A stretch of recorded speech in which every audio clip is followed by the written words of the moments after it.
महिला ने कभी सोचा भी नहीं था कि सिर्फ सुविधा के लिए सेल्फ सर्विस कार वॉश पर जाना उसकी जान पर बन आएगा। उसने धीरे धीरे कार को वॉश ट्रैक में चलाया, लेकिन लापरवाही में वह कार की छत की एंटीना को वापस लेना भूल गई। एंटीना नियंत्रण बॉक्स में फंस गया, जिससे तुरंत शॉर्ट सर्किट हो गया और ट्रांसमिशन बेल्ट तुरंत रुक गया। कार बीच में ही फंस गई, न आगे जा सकती थी न पीछे। उसने तुरंत मोबाइल उठाया मदद के लिए, लेकिन निराशा से देखा कि इस बंद लोहे के कमरे में एक भी सिग्नल नहीं था।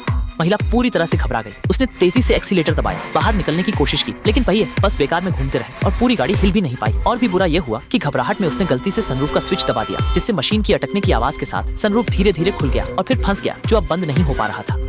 इसी समय ऊपर की पानी की पाइप भार सहन नहीं कर सकी और अचानक फट गई। पानी झरने की तरह नीचे गिरने लगा। उस बंद न हो सकने वाले सनरूफ से होकर तेजी से कार के अंदर भरने लगा। कुछ ही मिनटों में कार का केबिन एक बंद मछली घर बन गया और पानी का स्तर तेजी से बढ़ने लगा। इस घुटन भरी बंद जगह में महिला के पास कोई चारा नहीं था। बस अपनी जान बचाने के लिए उसने सिर को बाहर निकालकर सांस लेने की कोशिश की, लेकिन इसी बीच एक और डरावना दृश्य सामने आया। पानी से भरे नियंत्रण पैनल में शॉर्ट सर्किट से आग लग गई और आश्चर्य की बात यह थी कि पहले से रुकी हुई ट्रांसमिशन ट्रैक अचानक से फिर से शुरू हो गई। कार धीरे धीरे आगे बढ़ने लगी, सीधे उस विशाल कठोर ब्रश की ओर जो राक्षस के दांतों की तरह तेजी से घूम रहा था। अगर इसमें फंस गई तो इंसान का तुरंत अंत हो जाएगा। जब वह पूरी तरह निराश हो गई थी, अचानक पीछे से एक और गाड़ी तेजी से आई और ठीक उसके पीछे का रास्ता बंद कर दिया।